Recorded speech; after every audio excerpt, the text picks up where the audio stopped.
Bienvenue à vous, chers auditeurs, et merci également d'être fidèles à notre podcast qui souhaite vraiment vous apporter des débats et des discussions autour des sujets qui nous passionnent. Pas seulement de l'art et de la culture, mais les sujets qui nous touchent dans notre société. Aujourd'hui, on est vraiment ravis d'accueillir deux invités de marque qui viennent du milieu du rap malgache, du rap gas sur notre plateau. Bienvenue à Benji et à Quincy. Bonjour, c'est Quincy au micro. Salut, c'est Benji et on vous remercie de nous recevoir sur votre émission. Yeka, moi j'ai toujours entendu des Yeka à travers les réseaux sociaux, à travers les actions que vous faites dans les médias et tout ça. Mais c'est quoi Yeka en fait? Yeka, c'est une association et aussi une forme de plateforme pour recevoir les jeunes. En fait, c'est basé sur l'éducation en fait. Et cette plateforme-là reçoit les jeunes pour les encourager dans l'entrepreneuriat. Tout au début, on a eu une émission radiophonique où on a encouragé l'entrepreneuriat pour la jeunesse en fait. Et après, on a pensé faire de la réinsertion sociale et ainsi de suite quoi. Alors, pour l'association Yeka, c'est passé sur l'éducation. On encourage les jeunes. On a aussi tâté plusieurs disciplines, notamment le sport, l'artistique, l'art. L'écriture, l'art oratoire et tout ça. Sociaux, oui. C'est vraiment ouvert à toutes les activités pour promouvoir la jeunesse, pour promouvoir également la participation des jeunes donc dans la vie sociale et la vie culturelle. Oui, on a pour objectif d'orienter les jeunes dans des situations difficiles à trouver le droit chemin quoi. Justement, moi j'ai remarqué que vous travaillez vraiment beaucoup avec les jeunes dans les milieux, disons, défavorisés et défavorisants également. D'après ce que j'ai vu, c'est vraiment ces jeunes-là sont initiés à des activités artistiques, comme vous dites, éducatives et tout ça. Comment est venue cette idée d'aider les jeunes quoi? Pourquoi les jeunes? Laisse-moi rectifier quelque chose. Tu as dit tout à l'heure dans des endroits défavorisants, mais par exemple, le milieu carcéral, c'est plutôt un lieu pour donner des corrections. Parce que la plupart des gens, des enfants qui sont là, ils ont besoin de ça parce qu'ils ont fait des trucs avant leur arrivée là-bas. Ils ont fait des trucs qui sont contre la société. Et c'est plutôt un endroit où on leur donne de l'éducation, justement, comme j'ai dit tout à l'heure, les orienter vers le droit chemin. Donc, moi je dirais plutôt c'est un endroit favorisant. Favorisant parce que ils viennent là pour s'éduquer, donc n'est pas pour être punis ou quelque chose comme ça. C'est une école en fait. C'est une école de vie. Bon, on va parler un peu de ce milieu carcéral ici à Madagascar parce que vous travaillez beaucoup dans ce milieu-là quoi. Je vais revenir un peu sur la question de tout à l'heure, parce que tu as parlé de déclic. Qu'est-ce qui nous a amené à créer l'association et tout. En fait, il y avait des mouvements de réinsertion sociale qui ont sévi aux États-Unis dans les prisons, où il y a des rappeurs qui éduquent les jeunes, en fait, c'est-à-dire dans la prison. Il y a des rappeurs aussi qui sont dehors et qui sensibilisent les jeunes à prendre le droit chemin pour ne pas finir comme eux, en fait. Et ça m'a beaucoup influencé. Et depuis que j'ai vu certaines émissions, certaines actions qu'ils ont faites aux États-Unis, entre autres, il y avait The Last Chance. The Last Chance, ouais. Je connais un peu le programme. Oui, The Last Chance, ce sont ces actions-là qui m'ont poussé en tant que rappeur, comment ne pas faire ça ici à Madagascar, parce qu'il y a aussi la prison, il y a des jeunes qui sont dans la délinquance et tout. C'est pour ça qui m'est venue l'idée de créer l'association. Après, j'ai été invité par le clan Bogota à Tamata faire un live. Sociales. Ça s'appelle Mayang. Mayang, ça veut dire Guavan. Et en fait, ce Mayang-là, il y a des lives où on collecte des fonds. Et comme ils sont très bien organisés aussi dans leur clan, ils font des collectes. Ils font des dons dans les milieux défavorisés, quoi.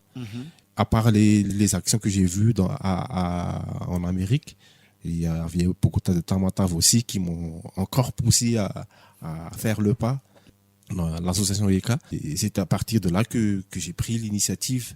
J'ai parlé de mon idée dans mon clan. Et comme on dit, les bœufs ou les épus qui dorment ensemble ne se réveillent pas tout en même temps. Oui, justement. J'ai été le plus éveillé, les autres pas encore. Et là, j'ai commencé à faire les démarches pour comment constituer une association et tout. J'ai vu Dublin et Luna qui étaient hyper actifs. Je les ai contactés, je leur ai parlé de l'idée. Et ils étaient partants pour monter l'association. Et c'est à partir de là que l'association est née en 2016. En fait, ECA, c'est oui pour une société plus éduquée, oui pour les bonnes actions, oui pour les bonnes choses pour la société, pour l'avenir et pour les jeunes surtout, quoi. Également un engagement, quoi. Tu acceptes d'être leur lumière parmi des activités. Moi, je trouve que vous faites beaucoup d'activités, à part les levées de fonds. En fait, on est parti sans un potentiel sponsor. C'est-à-dire, c'est créé à partir de notre propre volonté, à partir des cotisations et les moyens qu'on fait nos actions, en fait. Mais depuis que la création, on a été quand même eu pas mal on était contacté par pas mal d'entités, de partenaires qui ont voulu bien rejoindre certaines de nos actions, entre autres DHL, Humanité, Inclusion, il y a Rotaract, JP qui a travaillé avec nous pour donner des petits goûters aux petits jeunes éduqués dans des centres de réinsertion et tout ça. J'ai dit tout à l'heure que vous travaillez dans les milieux carcérales, mais à part les milieux carcérales, vous travaillez également donc dans des centres de... Dans des orphelinats, et des enfants qui n'ont pas le moyen de s'offrir du sport. Parce que, par exemple, les enfants des EPP, certains EPP de la ville et dans les provinces, on a des trucs à leur proposer, mais ça c'est encore les projets sont en cours de création. En cours de création. Benji a parlé tout à l'heure de partir de rien. Non, c'est pas partir de rien. On a l'idée, on a notre volonté, on a tout, quoi. Mais comment vous avez fait pour convaincre les gens, donc? On dit toujours qu'à Madagascar, les gens critiquent tout simplement, mais n'ont pas la volonté d'aider les autres. On dit tout simplement, ok, vous ne faites pas votre travail, mais quand on vous demande, est-ce que vous pouvez nous aider, on dit non, c'est pas notre affaire. On n'a rien à voir dedans. Justement, en tant que rappeur, il y a des il y a des qui disent, à part vos grandes gueules là qui critiquent souvent l'État et les systèmes, fuck Babylone et tout, qu'est-ce que vous avez offert à la société, vous? C'est à peu près comme ça aussi la perception, quoi. La perception, les choses qui m'ont motivé à monter l'association, en fait. Là, je peux dire que là, j'ai mon association qui fait plein de choses. Depuis la création, on peut dire que si on veut résumer ECA en une phrase, c'est parole et action. En fait, joindre parole et action.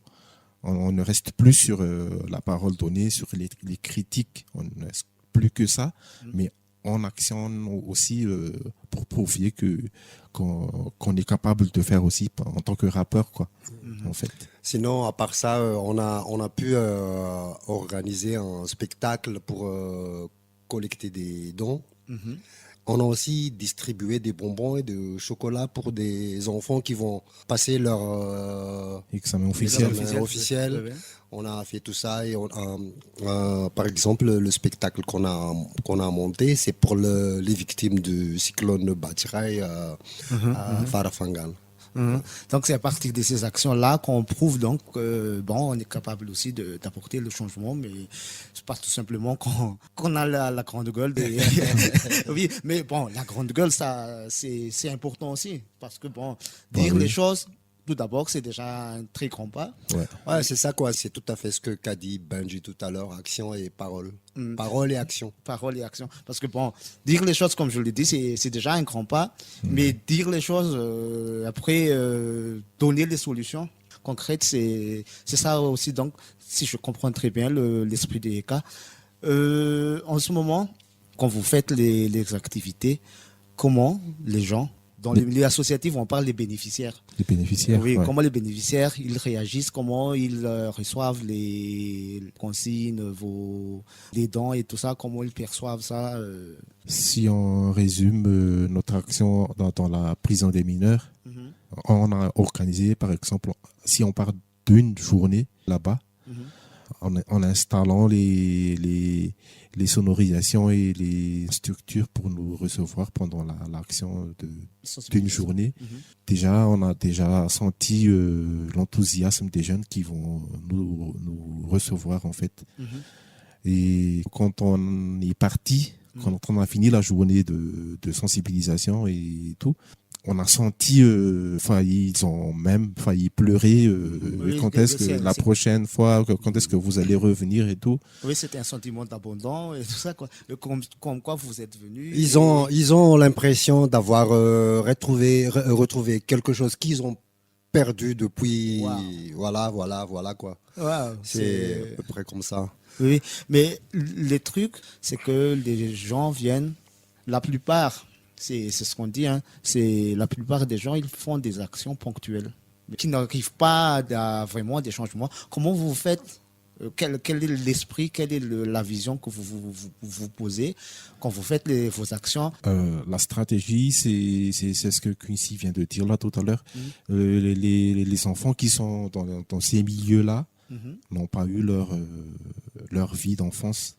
Ils ont raté leur vie d'enfance. Ils n'ont pas eu les affections qu'ils ont dû avoir avec leurs parents ou leurs proches. Ils ont vécu dans la précarité des infrastructures, dans les bas quartiers, c'est-à-dire dans des milieux infernals, quoi.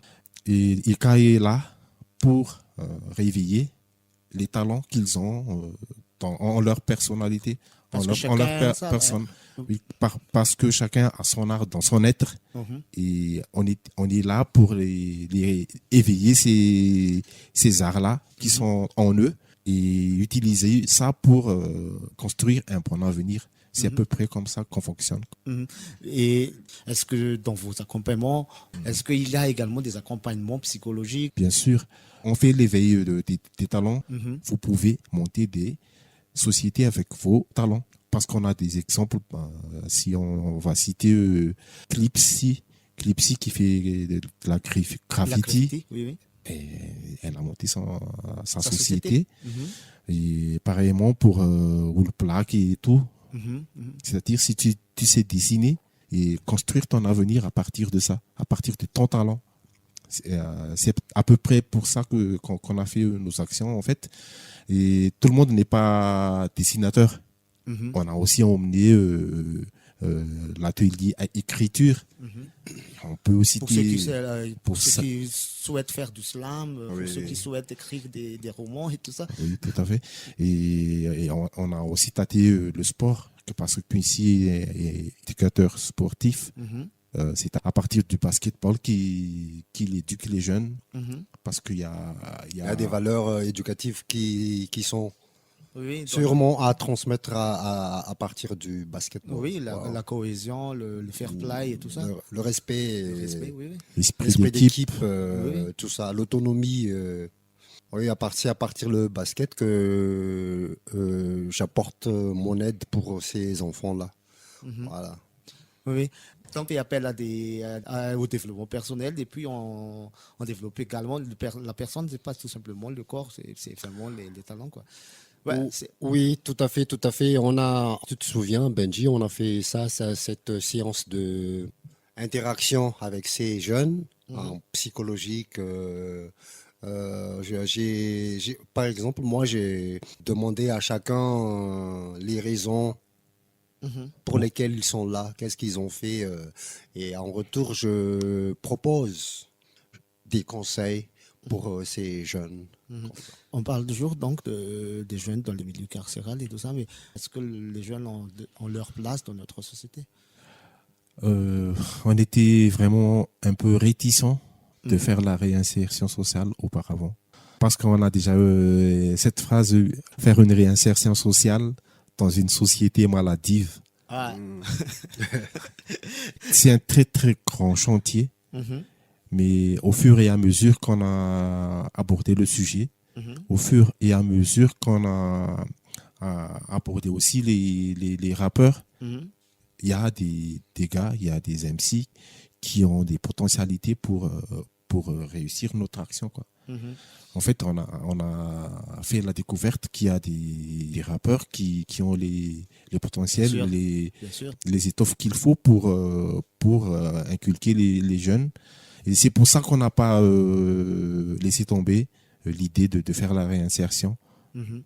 Moi, je trouve que la réinsertion sociale de ces jeunes-là, c'est pas ils intègrent la société pour devenir comme la société, comme les gens dans cette société, mais vraiment sortir ces jeunes-là de leur milieu, disons, défavorisé, pour qu'ils deviennent, eux, des leaders et des repères pour la société. Comment ça se fait que ces jeunes-là, après ce qu'ils ont vécu, après ce qu'ils ont fait, maintenant qu'ils sont revenus dans notre société, ils deviennent des personnes qui arrivent à mobiliser des autres jeunes dans leur quartier, dans leur milieu, quoi.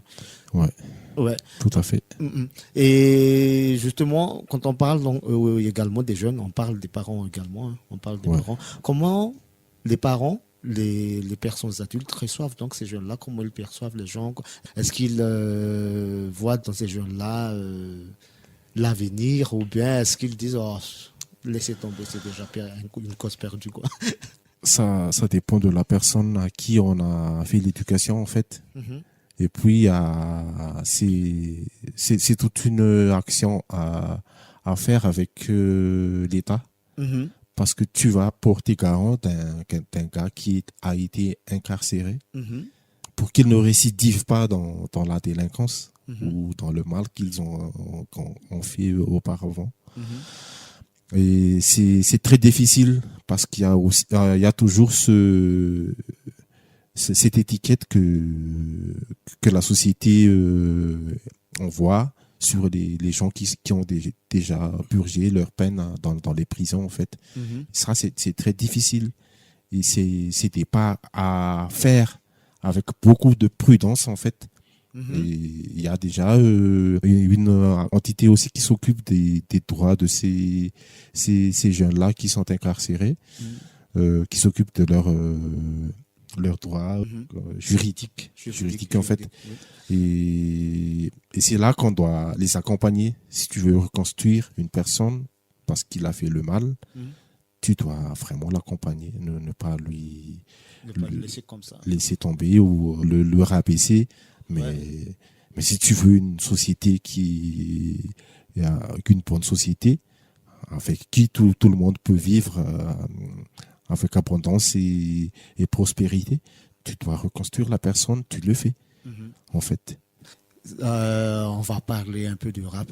C'est le rap qui était la base de tout ça. C'était cette volonté non seulement de revendiquer un peu les droits, comme tu le dis. C'est-à-dire que est-ce que c'est une association de rappeurs ou est-ce que tout simplement parce que c'est toi, Benji, qui a créé, donc c'est tagué comme une association de rappeurs, mais est-ce que c'est vraiment ça?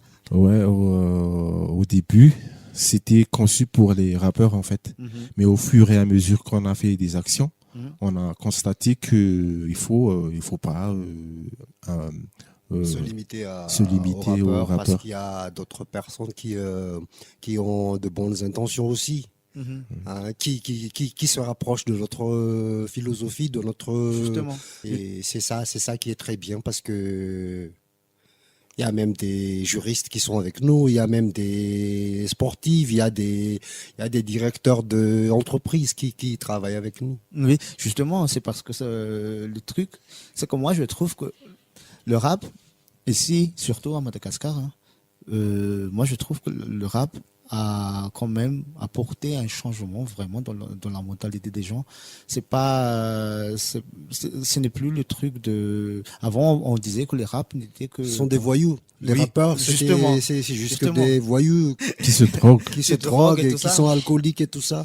qui disent n'importe quoi, mais. Justement, c'est une des raisons pour lesquelles on s'est plus impliqué dans le mouvement, quoi. Pour confirmer le contraire de ce que les gens pensent des rappeurs. Oui, justement. Et justement, l'influence de Yeka par rapport au milieu du rap au Madagascar, comment ça a été fait?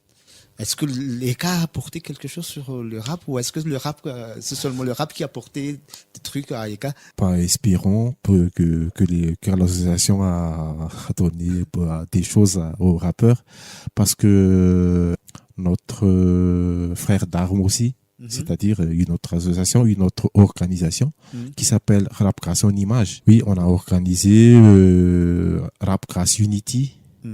Il y avait 3-4 éditions pour réunir les rappeurs de Madagascar. De Madagascar. Oui, on l'a fait qu'ici à Tana. Ces actions-là, on les a fait ici à Tana jusqu'à présent. Et donner des scènes pour les rappeurs qui ne sont pas connus, qui sont connus, qui ont voulu participer à nos actions pour développer le milieu. J'espère que Eka a apporté beaucoup de choses pour le rap. Et pour toi, Quincy, est-ce que le milieu du rap disons, a évolué depuis ces initiatives avec les jeunes? Parce que bon, en côtoyant ces jeunes-là, sûrement, ça inspire les gens. Oui, exactement, ça inspire parce que il y a beaucoup de jeunes rappeurs actuellement qui veulent intégrer notre association. Ils demandent comment devenir membre de l'association. Dès qu'il pense à ça, je pense qu'il a quelque chose à donner aussi. Hein. Donc, Eka a inspiré beaucoup de jeunes artistes en fait. Oui, justement, Eka, tout d'abord, c'est un mouvement d'éducation des jeunes, mais également donc une plateforme pour développer le milieu de l'art, du rap à Madagascar, à part en dehors des actions d'éducation des jeunes. Donc, je voudrais vraiment savoir comment. Moi, je vois que le rap à Madagascar a vraiment évolué depuis 80-90 avec vous êtes dans le milieu. Benji est déjà là depuis plus de 20 ans là. En général, le rap s'est installé à Madagascar au début des années 90. Et je trouve qu'il y a pas mal de évolution. Je sais pas si ça évolue en mieux ou en pire, je sais pas, mais ça évolue quand même. Parce qu'il y a, comme toutes les autres formes de musique, il y a la tendance et tout ça, il y a des dérivés, et je pense que les jeunes rappeurs aussi à Madagascar, ils ont tendance à suivre cette tendance. Voilà. Donc, il y a beaucoup de... Ça a évolué, disons, par exemple, sur les matos qu'on a utilisés avant. Justement. Hein. Avec on a fait de l'analogique. Oui. Maintenant, c'est tout à fait le contraire. C'est le digital qui est... Oui, et justement, moi je trouve qu'avec Eka, donc vous allez créer une nouvelle base de ce que c'est le rap ici à Madagascar, parce que comme Benji a dit tout à l'heure, aux États-Unis, le rap ne s'est plus contenté de la musique, hein. C'est devenu tout un mouvement, c'est devenu un instrument d'éducation. Là, avec votre association, là, ça commence vraiment à devenir donc un mouvement d'éducation, le rap, et peut-être ça va inspirer également d'autres jeunes à créer leur propre association. Ouais. On va revenir sur ce que vous avez dit tout à l'heure par rapport aux moyens. Les partenaires, quand vous les abordez et vous dites que vous allez aider les jeunes dans les milieux défavorisés, tout ça. Comment les partenaires apprécient vos actions? Est-ce qu'ils font ça juste parce que c'est pour leur publicité, ou est-ce qu'ils sont également convaincus des actions? Un partenaire a été sidéré en nous voyant parce qu'ils font des actions. Déjà, ils sont financés par des organisations internationales. Ils font des dons, ils font des donations, et ça reste là.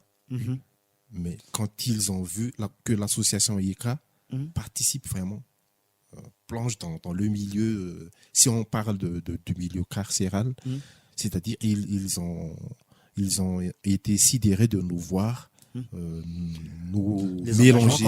Il n'y avait pas du tout de distance entre nous et ces gens qui sont... Oui. C'est la preuve de l'engagement, c'est la preuve de la proximité avec ces jeunes-là. Parce que c'est vrai que on dit toujours que les associations, les associations, bon, on dit que ce sont des gouffres financiers. Comment voyez-vous vraiment le milieu associatif ici à Madagascar, et comment vous, dans IECA, vous voulez vraiment prouver que ce n'est pas vrai que les associations ne sont que des gouffres financiers? Parce que le mot est apporté, c'est parce que c'est le cas. Mais pour IECA, c'est tout à fait le contraire. Parce que on est parti. Et là, toujours, on fait nos actions à partir de nos... De ce qu'on a. De ce que... Avec nos moyens, en fait. On cotise. Ceux qui en ont les moyens, ils tentent beaucoup. Mais en fait, on part avec de rien. Mais c'est en fait le vouloir aider et qui nous motive, en fait, à faire l'association IECA. Et c'est pour ça que je dis que l'association IECA est partie sans sponsor potentiel, mais l'association IECA est toujours là. On est toujours là. On a été reconnu membre du mouvement des clubs de l'UNESCO depuis le 16 juin 2022. Des organisations comme telles nous ont contactés pour faire et nous ont proposé des actions. Des partenariats.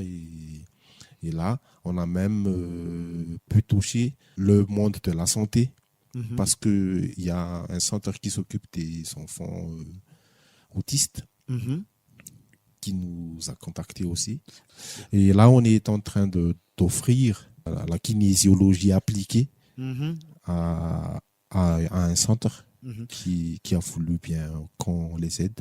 On offre, c'est-à-dire c'est ce qui est là pour les enfants qui sont dedans, c'est-à-dire kinésiologie appliquée, de la kiné qui est spécialisée pour les enfants autistes. Oui, avec PMTSAI. Oui. Dans tout ça, comment vous vous organisez? Ouais, c'est vrai. On a tous notre travail. Moi, je travaille dans une organisation sanitaire. Et c'est pour ça que je connais un peu le milieu de la santé aussi, en fait.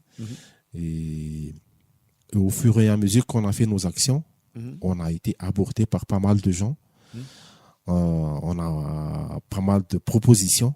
Et du moment que l'action proposée va avec notre idée, on le fait. On n'hésite pas, on le fait. Et c'est pour ça qu'on n'est pas resté seulement pour le monde du rap, parce que c'est un milieu restreint, mais il faut être ouvert et regarder à l'horizon pour voir quelles sont les actions qu'on peut emmener pour les jeunes, pour aider les jeunes à avoir un avenir meilleur. Est-ce que je peux revenir un peu sur la question de tout à l'heure, Oui. par rapport à ce que tu as dit, gouffre financière. Jusqu'à maintenant, ECA Madagascar n'a pas encore trouvé de organisation qui finance les projets qu'on va apporter. Mais par contre, quand on cherche des partenaires, par exemple, nous allons peindre un mur. Nous convoitons des sociétés qui ont les moyens qui vendent des peintures. Oui. Et ils donnent pas d'argent pour ça, mais là, eux, ils ont des matos, ils ont des pots de peinture. Ils nous donnent, d'accord, vas-y, allez-y, nous vous donnons ça pour vous aider. Voilà, c'est à peu près comme ça. Oui. Mais je voudrais vraiment savoir comment vous vous organisez, parce que disons, chacun a déjà son travail, ses occupations. Est-ce qu'il y a des comités? Est-ce que vous vous organisez à tour de rôle, ou bien est-ce que c'est...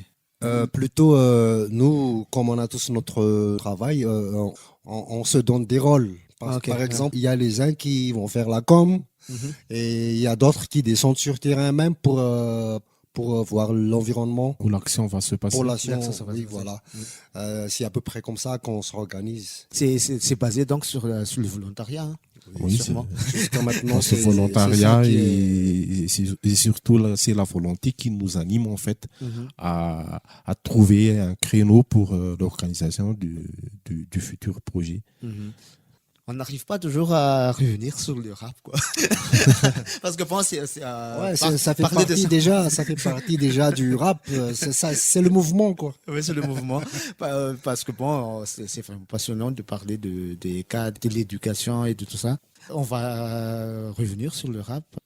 Pas seulement le rap, hein, mais vraiment l'art. Peut-il transformer la vie des gens, à part ce que tu as déjà dit tout à l'heure, de créer une entreprise? Comment l'art, selon vos expériences, peut transformer la vie d'une personne? D'après moi, l'art, c'est déjà l'expression de soi. Et l'expression de soi, ça peut influencer le toi. Voilà. Voilà, et en fait, toutes sortes d'art, je pense que ça apporte toujours des messages, que ce soit la peinture, que ce soit l'écriture, que ce soit le cinéma, entre autres, surtout le rap, parce que c'est le milieu dans lequel nous baignons.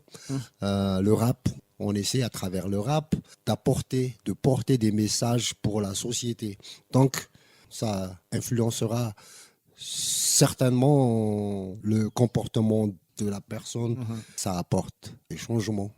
Justement, le changement que vous souhaitez à travers les actions que vous menez, l'éducation à l'art et tout ça, quel changement souhaitez-vous vraiment voir dans ces gens-là quand ils reviennent dans la société? L'art, il y a plein de formes d'expression dedans, et des expressions, pas seulement des expressions, mais que tu peux gagner de l'argent, gagner ta vie. Ça dépend de comment tu prends l'art qui est en toi, comment tu développes l'art qui est en toi. Tu le gardes pour toi comme passion, ou tu le pratiques justement pour ta passion, où tu veux en créer des sociétés. Ça dépend de la personne en fait. L'État dit, tous les régimes qui se sont succédés à Madagascar, on dit qu'ils sont créateurs d'emplois. Et dans l'art et la culture, il y a des métiers, il y a des emplois qui sommeillent en fait. C'est à partir de ECA que l'ancienne ministre de la Communication et de la Culture m'a invité et m'a proposé, et j'étais devenu conseiller technique non permanent au sein du ministère de la communication. De la communication et de la culture. Oui, ça t'a apporté une porte ouverte pour élargir également les... Ouais, de voir quelles sont les choses qu'il faut bouger. En fait, il y a plein de métiers qui sont dedans, qui sommeillent. En fait, le problème, c'est que ça gagne pas de l'argent régulièrement. Ça gagne, mais en temps intermittent. Et là encore, c'est pas encore gagné. J'espère que le nouveau ministre va prendre en charge de ces métiers-là, de ces projets-là. La CNAP, c'est la DGI, n'ont pas encore su mettre des lois pour considérer les métiers culturels et à revenus artistiques et à revenus intermittents, parce que ça a besoin de statut en fait. Ah, ok. C'est toute une stratégie, c'est une politique nationale donc qu'il faudrait mettre en place. Ouais, et il faut un statut pour ces artistes-là qui ne gagnent pas régulièrement de l'argent, mais qui gagnent quand même. Mais ils n'ont pas encore lâché du lest pour justement. Pour, on en a parlé avec Yann Azou justement dans notre podcast de deuxième épisode de ça, ce que la reconnaissance des artistes n'est pas encore acquise à Madagascar. Ouais, dommage. C'est dommage. Hein. C'est dommage parce qu'il y a. Je considère cette émission aussi pour une plaidoirie pour l'art et la culture. On est là pour ça. Ouais, parce que le budget alloué pour la culture qui est le moins élevé en fait. Alors il faudrait maintenant qu'on pense à ce ministère-là pour qu'ils peuvent actionner les métiers qui sommeillent dedans, parce qu'il y a plein de métiers qui sont pas considérés comme métiers décents dans le milieu en fait, mais il y a plein de métiers qui sommeillent parce que personne ne les considère. Les compositeurs, il y a plein.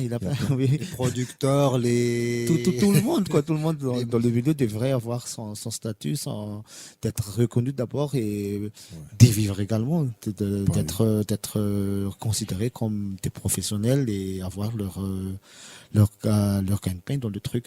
On parle de ça, on parle toujours de ça. On parle toujours de ça, de professionnalisation de l'art ici à Madagascar. Qu'est-ce qui manque vraiment, selon vous?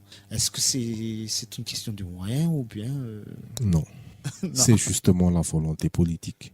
Ah. C'est juste ça. Qu'est-ce que vous faites en tant que professionnel dans le milieu pour que ça change? Avec le ministère, on a déjà eu pas mal de réunions avec la CNAPS et la DGI.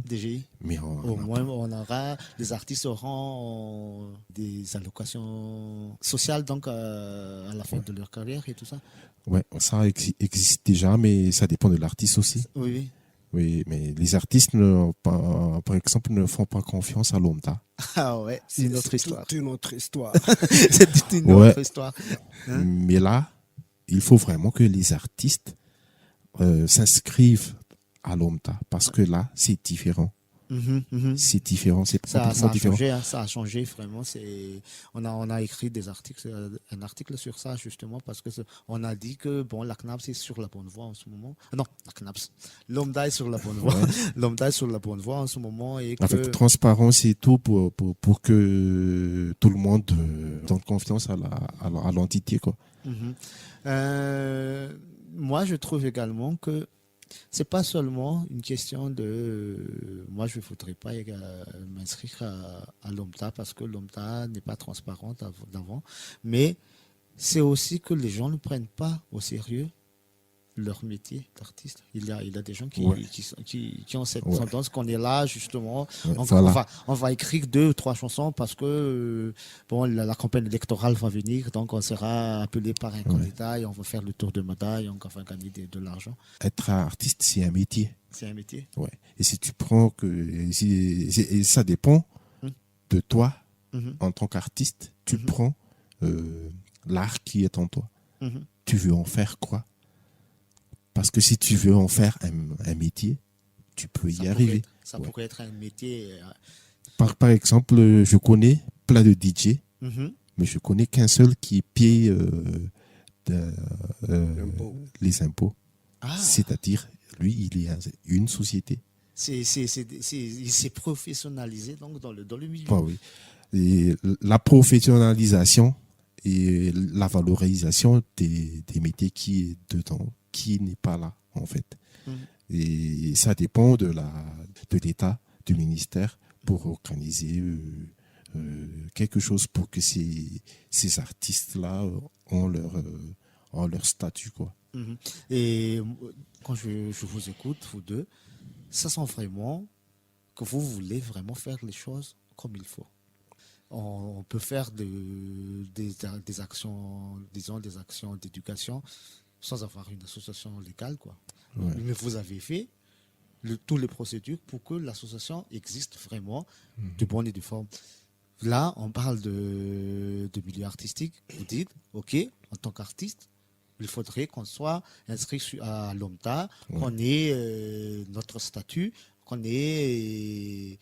On met tout pour que ça soit dans les normes et tout cela. Est-ce que parmi les messages que vous portez également donc à travers ECA, est-ce qu'il y a cette idée de donner également à ces jeunes-là on doit travailler comme il faut, ou est-ce qu'on ne s'occupe pas de leur, disons, De la suite. de la suite? Voilà. En fait, on est toujours en contact avec des entrepreneurs, des jeunes entrepreneurs, comme Michik Kass, Ah oui, qui fait de la t-shirterie. Mhm. Il y a aussi Mash Manzak Initiative. Oui, Mas Manzak fait également. Est-ce que Mas Manzak il est parmi vos membres? Parce qu'il travaille beaucoup sur le milieu carcéral aussi. Hein. Bah, il a sa propre association, mais il se peut que pendant certains moments, on a travaillé ensemble. Oui, oui, Voilà. oui. Ouais, c'est pour ça qu'on lâche pas ces jeunes entrepreneurs-là, pour montrer l'exemple que là, ils ont réussi parce qu'ils ont suivi la bonne voie, en fait. En fait, c'est pour ça. J'ai parlé de notre émission d'antan, où on a encouragé les jeunes entrepreneurs. Et on ne les lâche pas. Si on a des projets qu'il faut travailler avec ces artistes-là, on les prend pour des prestataires, c'est-à-dire pour valoriser leurs œuvres et pour montrer aux autres on peut vivre de son art, quoi. Si on parle des radios, télévisions, les médias qui ne payent pas encore les droits des artistes. Et parce qu'il y a ce qui était étonnant, on a œuvré pour les artistes pour que ce milieu-là se professionnalise. Il y a des artistes qui empêchent en fait l'évolution. Parce que c'est ce que j'ai dit tout à l'heure, ils s'en foutent carrément de leur carrière artistique, ils sont là juste pour l'argent. Et la politique aussi est pour quelque chose, moi je pense. Oui. Oui. Le milieu politique, le milieu artistique, c'est devenu... Moi, je dirais que quand les responsables ont la volonté de faire progresser les choses, ça ira. Et la victoire, c'est quand les individus comme toi et moi, les individus qui sont dans les quartiers là, pensent que quand ils utilisent les œuvres artistiques, ils doivent payer quelque chose aux artistes. Là, c'est la victoire. Et là encore, on a du chantier pour y arriver, mais ça dépendra de la volonté des responsables qu'on a mis en place, en fait. Oui, et des artistes également. Dans tout ce qu'on a dit, les artistes doivent avoir les statuts, tout ça. Est-ce que ECA travaille également avec ces jeunes-là, avec les artistes, pour les encadrer dans cette professionnalisation? Ouais. On va pas lâcher ça. On promet qu'on va faire des choses pour que ça aille dans les bons rails, quoi. On a toujours cette faim et cette soif de faire progresser les choses, en fait. C'est pour ça que j'ai dit qu'on va pas lâcher ça. Moi, je suis vraiment le mouvement. C'est peut-être que je ne suis pas encore là-dedans. Peut-être que je vous rejoindrai peut-être un jour. Allons-y. Il faut que tu nous rejoignes parce que on a besoin de nous tous, en fait. Oui. Ce serait l'écoute, surtout avec la situation des jeunes.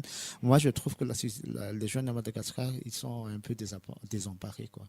Désemparés par rapport à tout ce qui se passe. Et ça, il faut qu'on le change. Il faut qu'on change cette situation-là. Le truc également, c'est que les jeunes ne savent pas leurs droits. C'est ça aussi, n'est-ce pas? Moi, je trouve que les jeunes ne savent pas qu'ils ont le droit de créer. Ils peuvent créer, ils ont le droit de créer, ils ont le droit de s'émanciper, ils ont le droit d'apporter Ouais. leur Où il y a ceux qui savent. Peu de gens le savent, mais on n'a pas aussi le sens du partage. Ah ouais, ouais. Il faut partager. Surtout les connaissances, en fait. Mhm, Il faut partager. Et c'est comme ça qu'on va pouvoir faire progresser les choses. mhm. Il faut partager les bonnes idées. Les bonnes Et idées, les les bons connaissances. débats, il faut débattre les bons débats, mais il ne faut pas rester dans les débats qui régressent. Il faut apporter les bons débats. Comment faire progresser les choses. Mais quand tu dis il faut débattre également les vraies questions qui touchent, disons, notre société, il y a aussi cette peur, quoi. Il y a aussi, non, il ne faut pas le cacher, on a toujours peur de dire les choses comme il faut. Pas seulement en tant que, disons, en tant que personne, mais vraiment dans notre culture malgache, de ne pas dire directement ce qu'on veut. Donc, comment faire tout cela, comment on va établir le débat convenablement et tout ça. On a peur de dire les choses, quoi. Est-ce que vous, dans le rap, on sait que vous avez une certaine liberté d'expression. Est-ce que ça pourrait apporter également quelque chose dans le truc? Je pense que tout le monde peut s'exprimer comme il veut. Mhm, mhm. Mais la plupart des choses qui sont dites dans les réseaux sociaux, c'est tout le temps la dépravation. Ah ouais. Ça roule vers la dépravation au lieu Ouais. de faire des vrais débats qui progressent, quoi. Et ça, il faut être conscient Mhm. que si on veut rester à parler des derrière des filles et du sexe et tout, ça va rester comme ça. Ouais. Mais si tu abordes les bons sujets pour faire progresser, là, on va progresser. Mhm. Monsieur Njo m'a parlé également de tout ça dans le podcast, qu'on entre dans le fatalisme. Tant qu'il y a de la vie, il y a de l'espoir. Ouais, Comme mais, dit la mais chanson. oui, oui, on a parlé tout à l'heure de liberté d'expression à travers la musique. Moi, je pense que c'est la mentalité de nous, Malagasy, qui nous empêche de dire vrai, en fait. Par exemple, s'il y a, tu regardes une vidéo sur laquelle il y a des filles qui montrent leur derrière, par exemple, ça, c'est ce que le monde veut. Si nous, on fait ça, il y aura du censure. Mais pour ce qui est de liberté d'expression, moi, je pense que le rap, par exemple, il y a un morceau qui a récemment sorti. Moi, Republica. j'ai pas, j'ai pas encore trouvé de critique de la part Des gens. Oui, c'est je pense devenu que même un c'est- buzz. Hein. C'est devenu même un buzz. Ouais. En fait, le rap a toujours abordé les sujets sociopolitiques. Mhm. Et là, c'est Republica de Rapaz. Kultsana Mind, Saza Raptais, a pu percer dans l'âme des gens parce que C'est tout le sincère. monde, c'est sincère. Le rap a toujours été sincère, en fait. Mais les autres entités qui doivent le faire, apporter leur part de briques pour construire l'édifice, personne n'est arrivé à percer un sujet, le bon sujet, en fait. Et particulièrement Bolo a su dire les choses que la société maintenant a besoin. Là, maintenant, à partir de ce morceau-là, la cote du rap a augmenté un peu. Non, mais ils n'ont pas si peu que ça. Hein. Mais, Les gens, mais en fait, le rap a été toujours là, en fait. oui, le rap a toujours été là. Tu étais là, Benji, tu étais avec Daob, tout ça. Vous avez déjà apporté, disons, les bases solides de tout ça, avec la musique et les paroles que vous avez mis dans vos rap. Hein. Ouais. Moi, je pense que c'est le morceau de rap malgache qui est le plus écouté. Moi, je pense. En ce moment. Republica, En ce moment. oui. Et ça porte à dire que peut-être que, quand Benji a dit tout à l'heure, le rap a toujours été comme ça. Peut-être qu'avant, il était moins écouté que Que maintenant. maintenant. Que maintenant. Je pense. Oui, oui. On discute toujours de comment le rap, est-ce que c'est pas de la musique de voyous et tout ça. Maintenant, c'est la musique la plus écoutée dans le monde. Oui, c'est la musique la plus écoutée dans le monde. Mais bon, on parle de Madagascar, on a encore du chemin à faire, comme Benji a dit, mais c'est pas non plus la fatalité aussi pour la culture.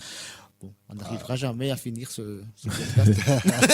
Parce qu'on a beaucoup de choses à dire. On a tellement. Ouais. Il faut trouver les bons sujets aussi pour ne pas envenimer ou les dépravations, quoi. Ouais, il faut parler des choses qui feront progresser, en fait. Oui, moi, les vrais débats, je trouve que les vrais débats ne se passent pas dans les médias. Mais ça se passe vraiment dans les ruelles et dans les couloirs. Dans les ruelles, dans les couloirs, avec les jeunes, avec tout ça. Autour d'un verre. Autour d'un verre, surtout. Et c'est pour ça qu'on encourage les jeunes à foncer dans l'entrepreneuriat. Oui. Et comme là, tu as ton média. On t'encourage. Mais bon, on fait le média justement parce qu'on trouve qu'on ne parle pas assez de l'art et de la culture ici à Madagascar, malgré les progrès qu'on voit avec les autres magazines, avec les autres journalistes, avec les autres médias. On trouve toujours qu'on n'investit pas encore dans la promotion de l'art et de la culture à Madagascar, malheureusement. On a des chantiers. Oui, on a des chantiers. Et également que bon, c'est une initiative personnelle, une initiative avec des amis et tout ça. Bravo. Pour mettre tout ça. Il faut continuer, il faut encourager les bons débats, quoi. Et aussi, moi, je trouve qu'on n'a pas également assez d'espace pour débattre. Parce que tu as parlé tout à l'heure de Facebook, c'est devenu un bullshit. On ouvre les réseaux sociaux, c'est un bullshit. On ouvre les médias, ça devient un peu la cacophonie là-bas, quoi. Ouais. Et maintenant, on pourrait peut-être avec les associations comme la vôtre, avec les jeunes que vous accompagnez, on pourrait peut-être établir déjà un espace de dialogue, un espace de débat entre ces jeunes-là, comment ils peuvent améliorer leur situation, parce que bon, c'est pas tout simplement notre situation, mais c'est vraiment leur situation, leur avenir. Merci à vous deux d'être venus. J'espère qu'on aura encore le temps de discuter de tout cela. Peut-être un autre podcast, peut-être un autre format d'émission aussi, pourquoi pas. Déjà, merci d'exister. Oui. Parce que notre milieu a besoin des gens comme toi pour faire progresser les choses. Oui, merci. Merci à vous deux. Oui, merci d'avoir pensé à nous. À la prochaine. Merci les gars. Hey, je voudrais seulement vous demander un service, chers auditeurs et chères auditrices. Abonnez-vous à notre chaîne Spotify et visitez notre site culture261.com. Si vous pouvez également partager auprès de vos amis, de vos connaissances et vos collègues notre podcast, c'est déjà pour nous un très grand appui. On est également présent sur tous les réseaux sociaux, Facebook, Twitter, Instagram. Alors abonnez-vous, partagez et surtout appréciez. Merci.